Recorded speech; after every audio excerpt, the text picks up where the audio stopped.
healers. My name is Ben, and this is the Moss Report. I'm here today at the Medweek Natural Medicine Conference. As we explore, we will bring you along with us. Oh yes? I've seen it before.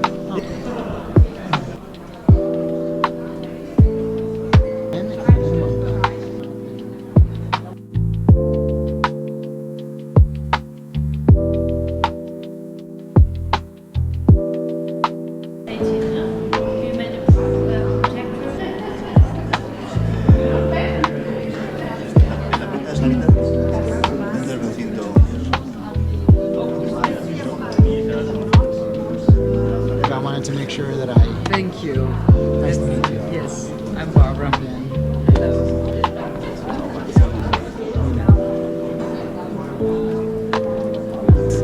How are you? Fine.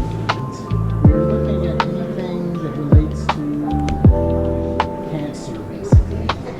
I'm speaking with Stefan Heckel, one of the owners of the Heckel Hyperthermia company, who produce the whole body and localized hyperthermia devices. And it's a company that we're very familiar with, as we've seen their equipment throughout Mexico at the clinics we visited there, and of course also here in Europe. Stefan, so nice to meet you. Nice to meet you. A pleasure to make your acquaintance. For me, the same. And Thank you. of course, as you know, my father has been talking about hyperthermia for many years as being an important part of what integrative cancer treatment looks like. And it's still an unfortunate reality for us in the United States that whole body hyperthermia has yet to be approved by our FDA. Has there been any advancement in that area?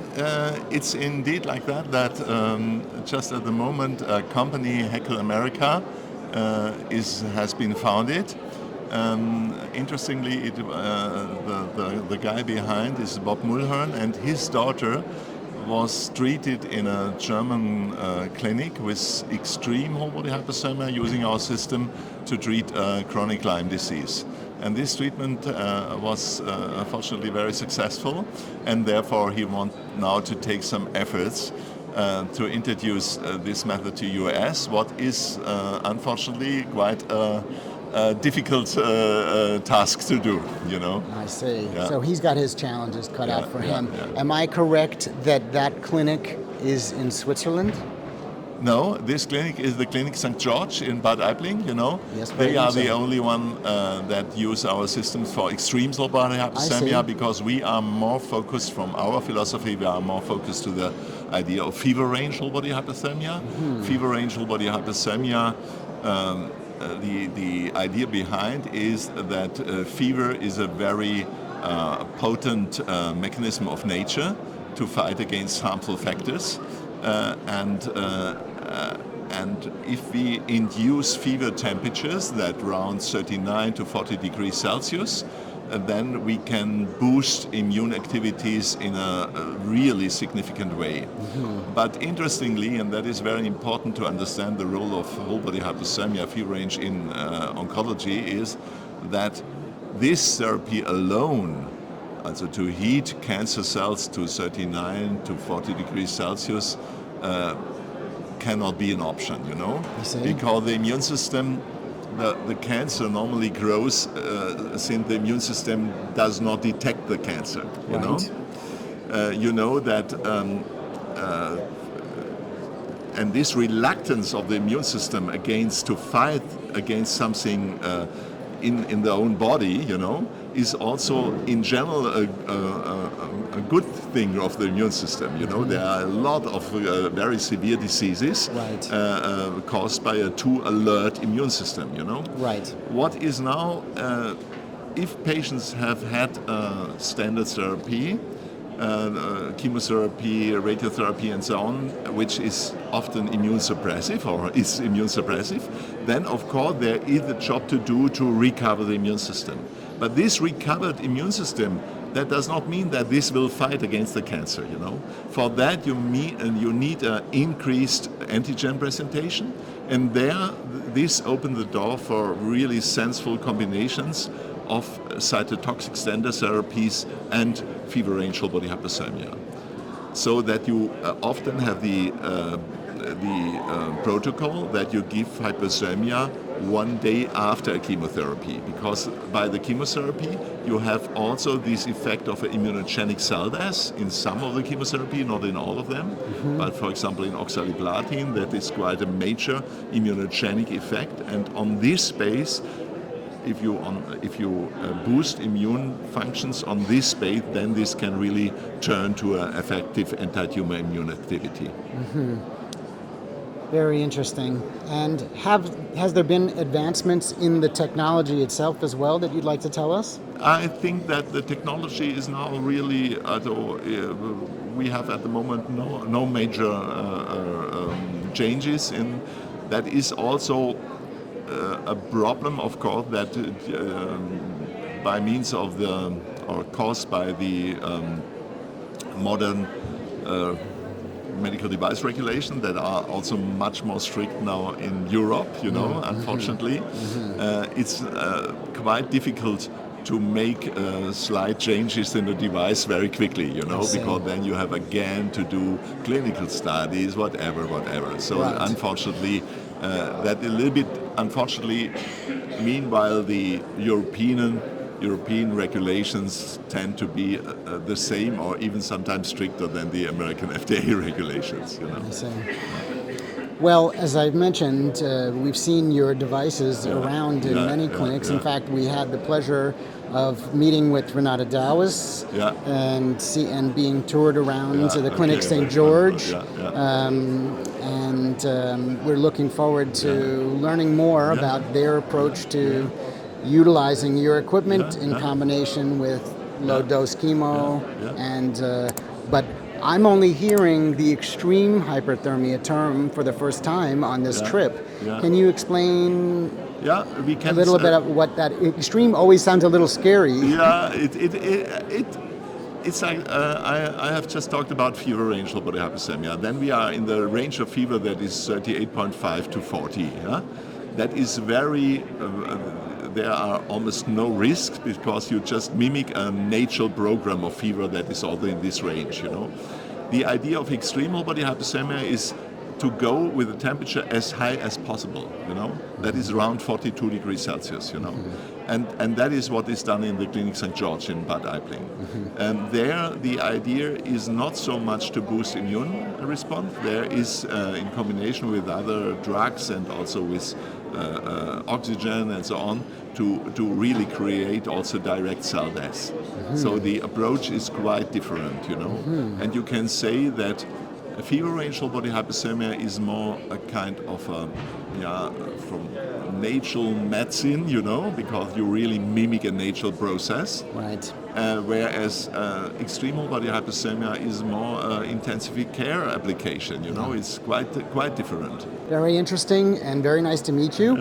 And thank you for your time. And we look forward to continuing to follow hyperthermia as it's used for oncology. Okay.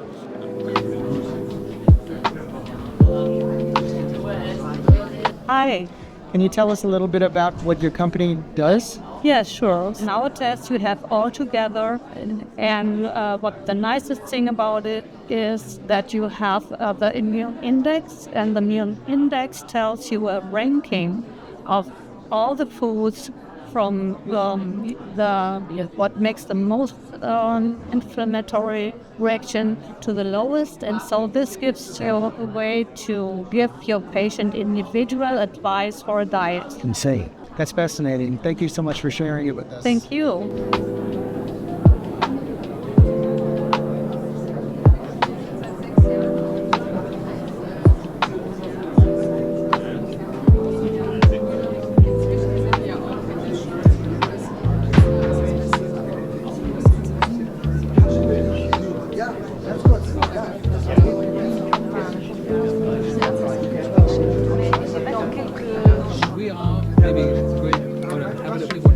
I'm standing in front of the booth representing Noxygen, and I'm here with Dr. Fink.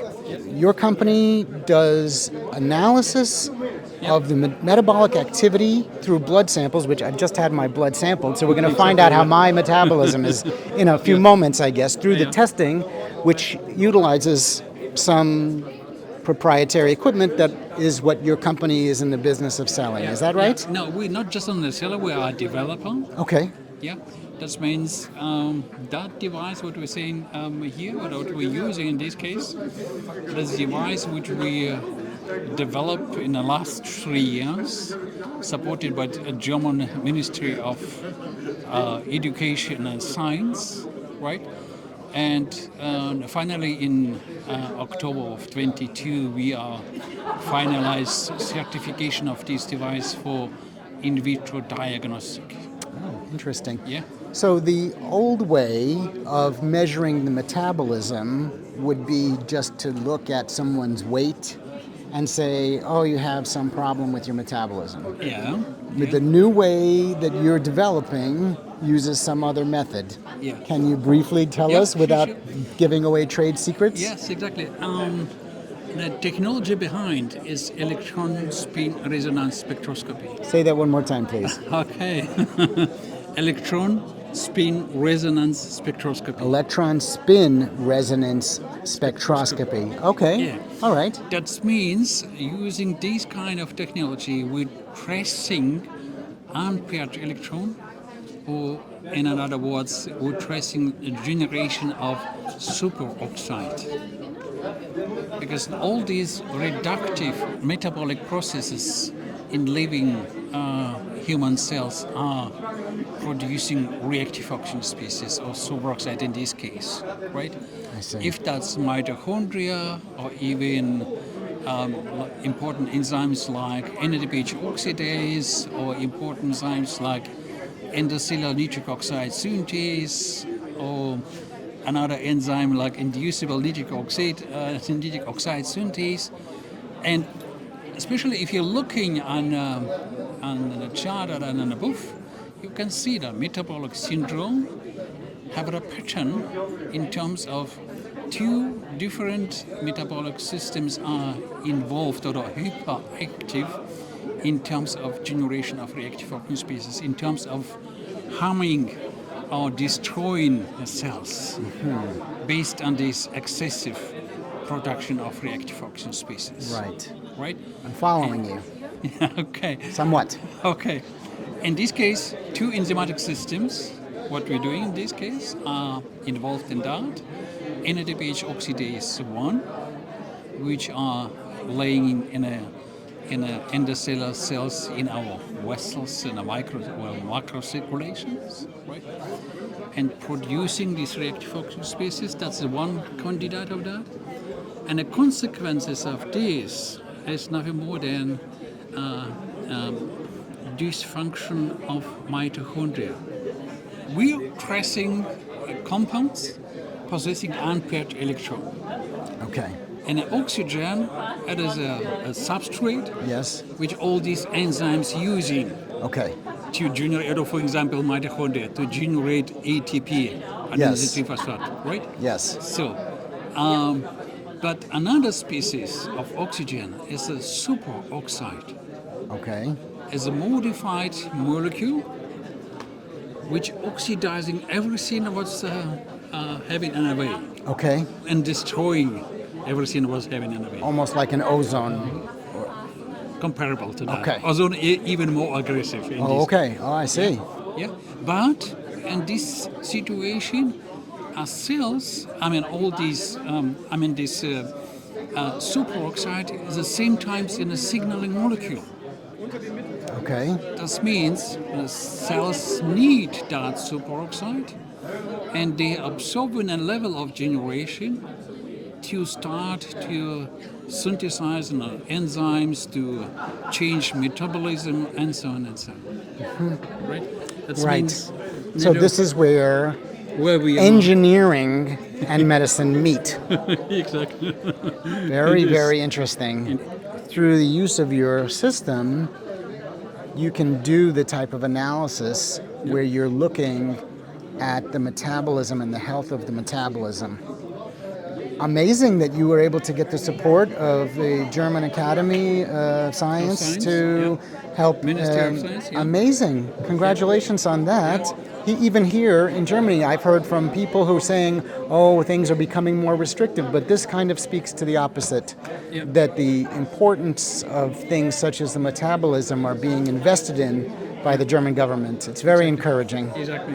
Very encouraging. And I mean, I will say, in our mission in this situation was to get this kind of equipment for every physician. Yeah, it would make sense. Everyone may apply that to diagnose earlier, to diagnose properly a reason for this disease.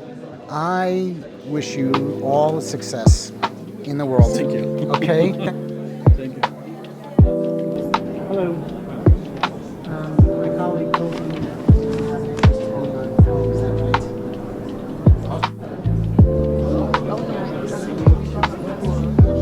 I'm speaking with Susan, who's representing the Von Ardenne Institute.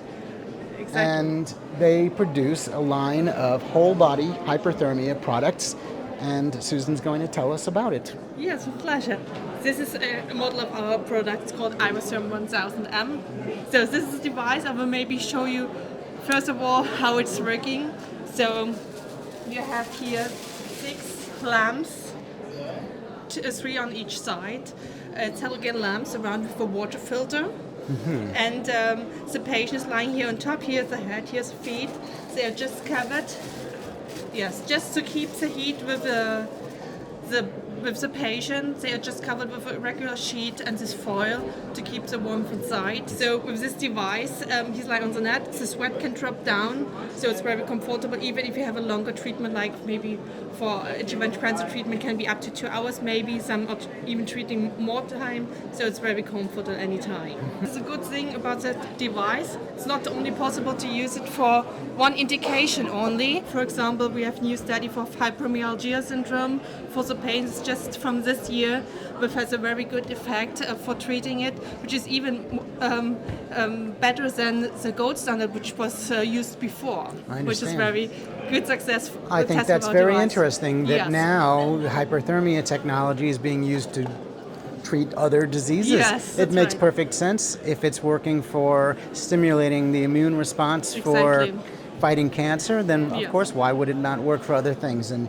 here I see that you really have been looking at that. Now, you have some data here and about using it for other diseases. Yes. Is this based on scientific research and studies where they found that? Okay. All this which is noted here is scientific proven. Okay.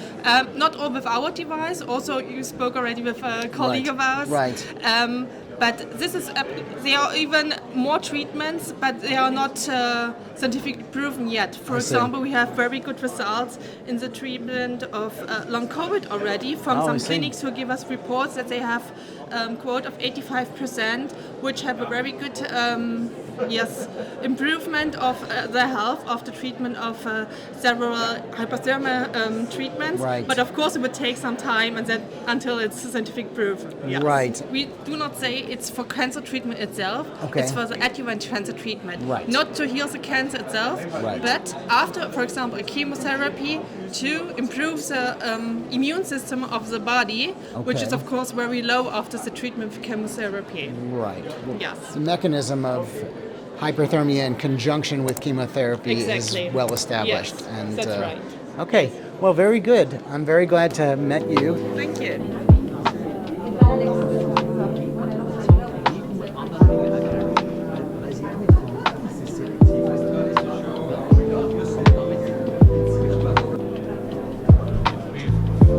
Figured out 3 remedies. You have vacuum and massage.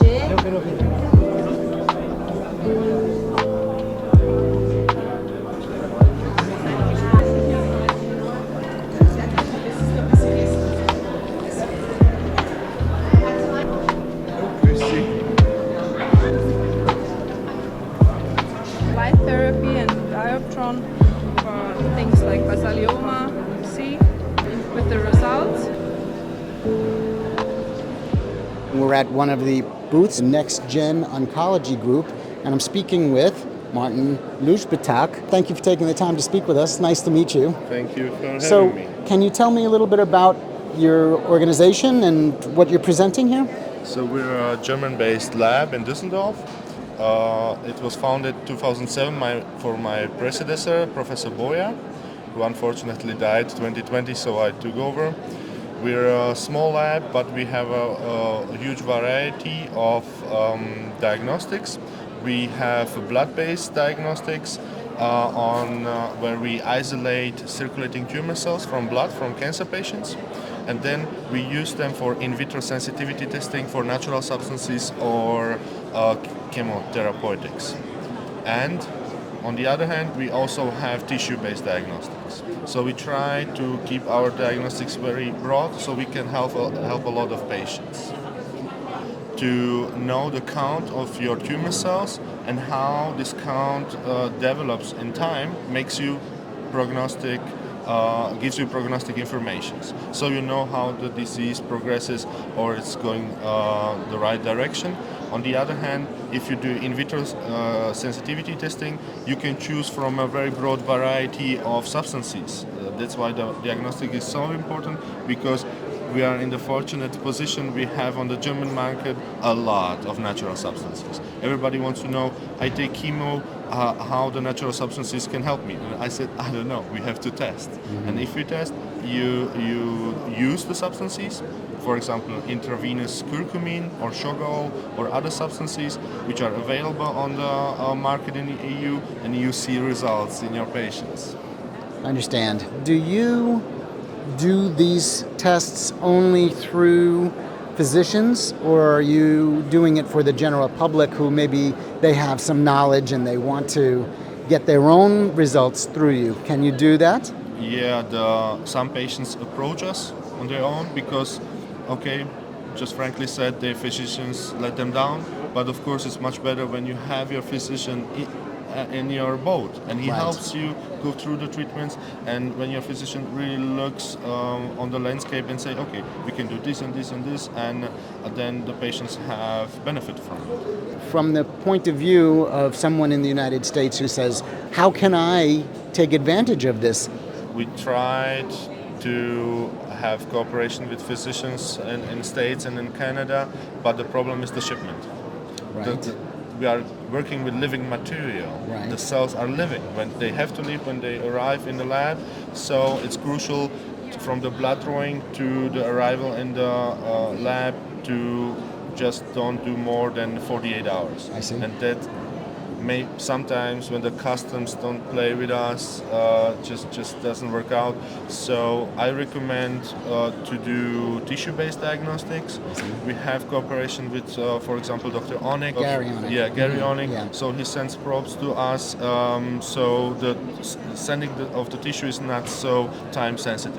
Right. If someone was wanting to take advantage of this type of biological sensitivity testing, could they just come directly to you at the lab and have you draw the blood and do the testing for them in Düsseldorf? Yes, I would recommend that, because if you travel, you're on time, and then the blood is traveling like 2 meters to my lab. Right. If the blood travels through the ocean, of course, it's prone for problems with transportation. Very nice to meet you. Thank you for your time, and hope to talk to you again. I'm speaking with Benedikt Gorsolke of the Medweek company, and he's going to tell us a little bit about their product, which is an oxygen hypoxic training device.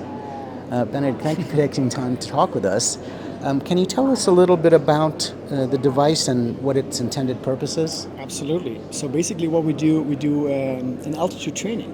So people know this from professional athletes for decades, that they are using the oxygen-reduced altitude air to become stronger when they come back, basically. And we do this here like in a very relaxing situation, so people lay down and breathe in intervals, oxygen-reduced and oxygen-enriched air in intervals. Okay. Can you tell us a little bit about the science behind this? Sure. I mean, we got very lucky actually when we launched the system.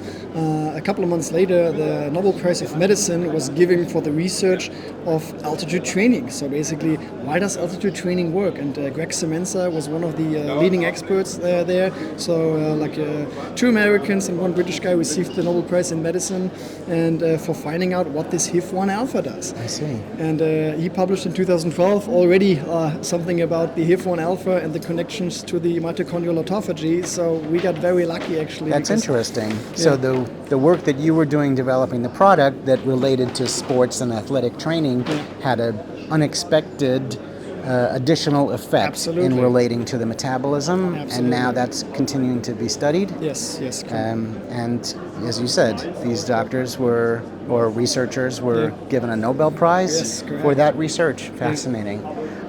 If people come to your website, will they be able to find more about that science? Yes, absolutely. I mean, we're linking to the websites, and if people are interested, we're also connecting them to further studies. We're happy to do this. So, is it mitovit.com? It's mitovit.de actually. .de. Now, this device, it looks very clinical. It's not a consumer level device. Is there something at the consumer level that people can get into? Actually, we have people buying these for their own homes actually to train on a more regular basis. But we have people also driving for an hour to the next therapist using the machine in the clinic. And it's only a 40-minute session, so the health benefits they're getting from it are pretty cool. And the feedback we are getting are amazing. Okay, very good. Well, thank you so much for your time. We appreciate learning about your product.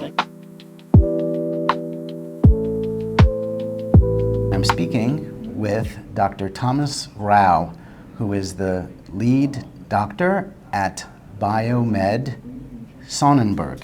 You've brought your protocols and your knowledge and your expertise there.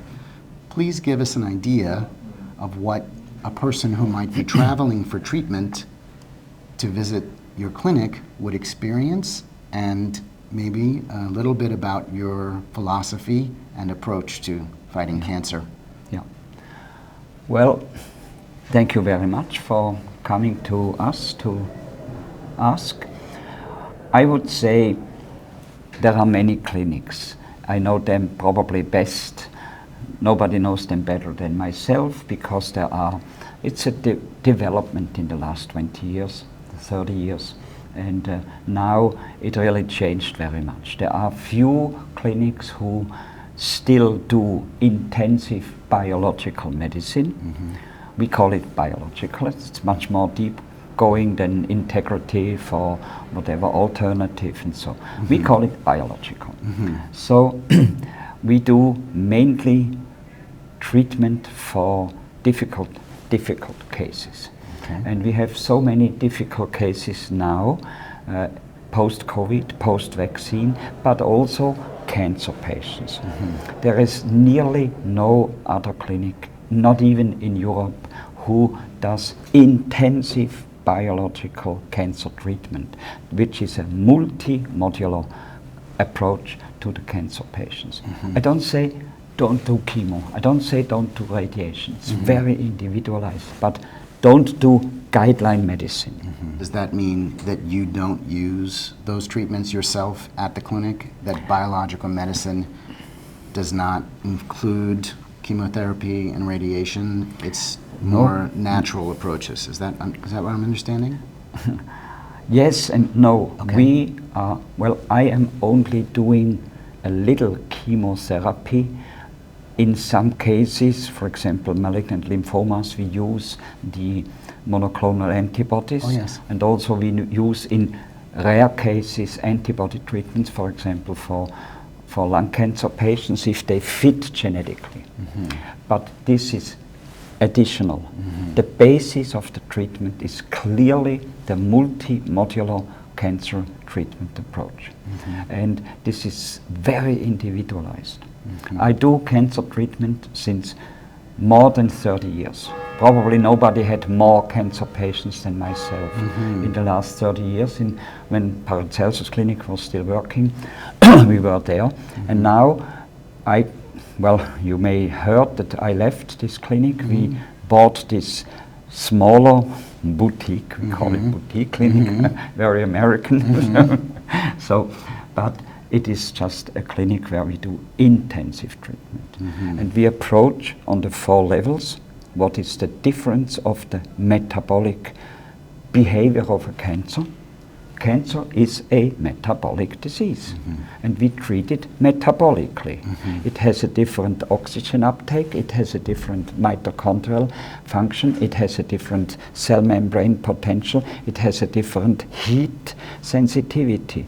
And on these four levels we work. For each of these 4 levels we have devices, we have medication, we have a nutritional approach, and this is what we build up in our clinic, where, well, it sounds arrogant, it's not my style, but no other clinic has more possibilities to do very strict, individualized, these 4 approaches.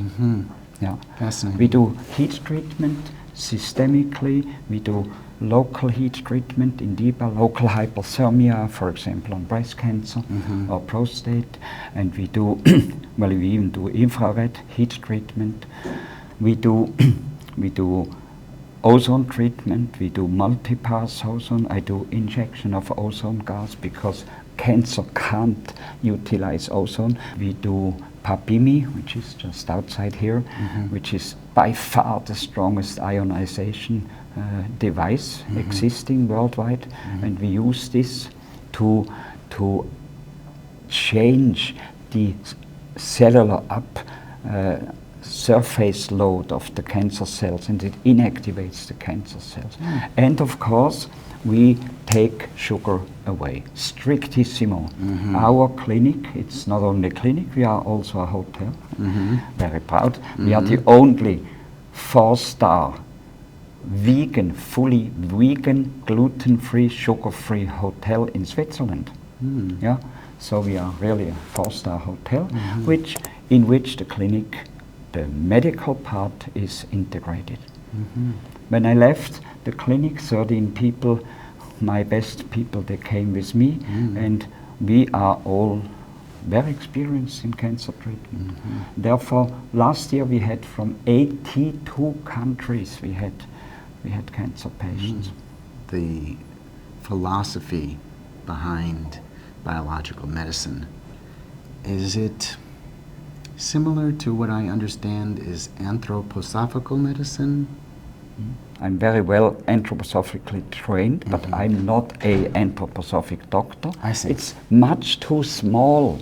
I'm not a homeopathic doctor. I'm not a Chinese medicine doctor. Right. I look at what does this patient need, what kind of histology his cancer has, but also what kind of constitutional situation. So this is really personalized medicine. It's super personalized. Well, thank you so much Thank for your you time. very much. A pleasure to meet you.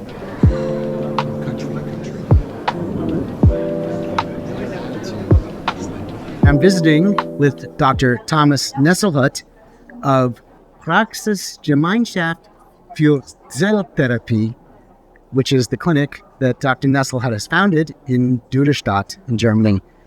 Dr. Nesselhut, thank you so much for taking the time to speak with us today. It's a pleasure to see you again. We've met before, and I know you have an association with my father, Dr. Ralph Moss, who sends his regards to you. And we're very interested to hear and share with our audience more about your approach to treating cancer and your understanding and philosophical ideas about it. Yeah, the immunotherapy as a meanwhile quite an old story and cancer. We started in my group 1986 with the first vaccine against cancer. It was quite successful. In those days we used the tumor cells as a vaccine, and we prepared the antigens and we gave this vaccine intradermal, and we had really very good results, much better than with normal chemo. And later, the discovering that we can convert monocytes to dendritic cells was done at the University in Göttingen. And in those days, nobody believed that this approach is a good idea for cancer treatment, but it was. We know, meanwhile, the dendritic cell therapy was tested even in phase 3 trials. We know, and for instance, in brain tumors and especially glioblastoma, the long survival is remarkably improved, better than any other therapy. But we know also all other kind of cancer is responding to the immunotherapy with the dendritic cells. Now we try to improve the results by influencing the microenvironment. The microenvironment is necessary for a cancer to develop a real tumor. And there are different kind of approaches to influence the microenvironment. Very important is we testing infections, viral or bacterial infections, because they cause a lot of cancer. For instance, in glioblastoma, you have almost 100% cytomegalovirus infections. And I have few cases which treated only the virus and the tumor disappeared. And that's also known in other tumors that an antibiotic treatment can reduce the cancer. And that's astounding. Some synthetic compounds are antibiotics, and it is not clear whether the antibiotic function is it or the tumor function is important. So that is our current program to influence the microenvironment and also to strengthen the mitochondria. Because finally, the chronic inflammation makes the mitochondria weak, and you can improve the membranes of the mitochondria, and then you get an improvement. So that is the improving more the antigen presentation. We spend a lot of time and money to make the dendritic cells more and more efficient, but that has a limit. Further research was not associated with more clinical response. But since we influence the microenvironment, we're rising the success rate. Good. And are you continuing to partner with educational institutions like the University of Göttingen in your research? Yes. Can you tell us a little more about that? I have a collaboration more with the University of Kiel. Okay. Professor Fendrich is part of our group. And he has the Institute for Applied Immunotherapies. And we have two projects. One is cancer, and the other is neurodegenerative diseases. Mm-hmm. And the observation was, we did already 17 years ago. We programmed monocytes in a different way, that they act in an anti-inflammatory mode. Mm-hmm. And then we could see in animals that we could cure Alzheimer's. Alzheimer's is our hypothesis, a result of a chronic virus infection. Now we know it is Epstein-Barr. And as long as tissue is inflamed, the stem cells get blocked. They don't get activated. We know that from the wound healing. If you have got a wound and the wound is infected, there's no healing. At the moment the wound is cleared, the macrophages change their mode from M1 to M2. They attract stem cells and they make a new tissue. The brain is full of stem cells. Even if somebody is 90 years old, the brain is full of stem cells, especially the hippocampus. And we know since a long time that Alzheimer's is associated with a silent inflammation of the arteries. And our hypothesis was if we turn away the inflammation, the stem cell will repair the brain. And that is actually happening. We did it first with animals. That was done with a study with the University of Toronto.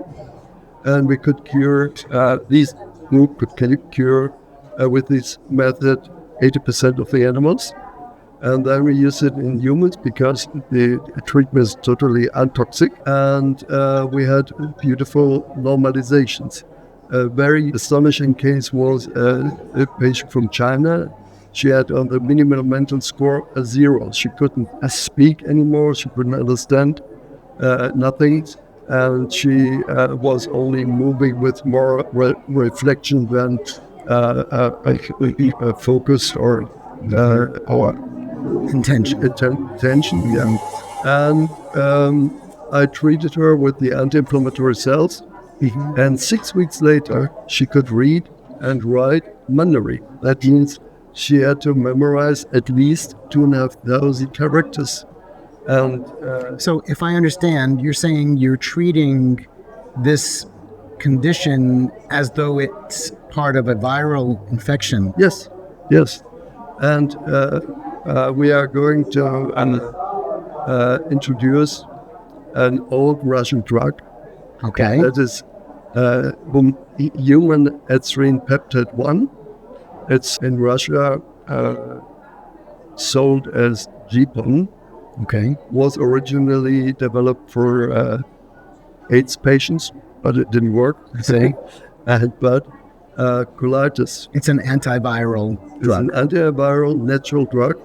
Ezrin is a part of all animal cells and is very important in cell communication and so on. And it's a major entrance for viruses. And this virus binding entrance we have as a peptide. And this peptide is blocking or covering the virus binding proteins. The spikes are covered with that, so the virus can't go inside of the cell, and the molecule is small enough to get inside of the cell, so new produced virus get also blocked by that. Therefore, we have single observation. We start now a trial for that. Long COVID. We have a cure rate over 90% with long COVID. I give tomorrow a lecture about that. No toxicity. We had to repeat the we had to do the toxicity test. Right. Otherwise, we couldn't get permission to do the trial. And there is no toxicity. And you can take it also in cancer because it's blocking most of the known viruses and is also blocking intracellular bacteria like chlamydia, like microbacteria.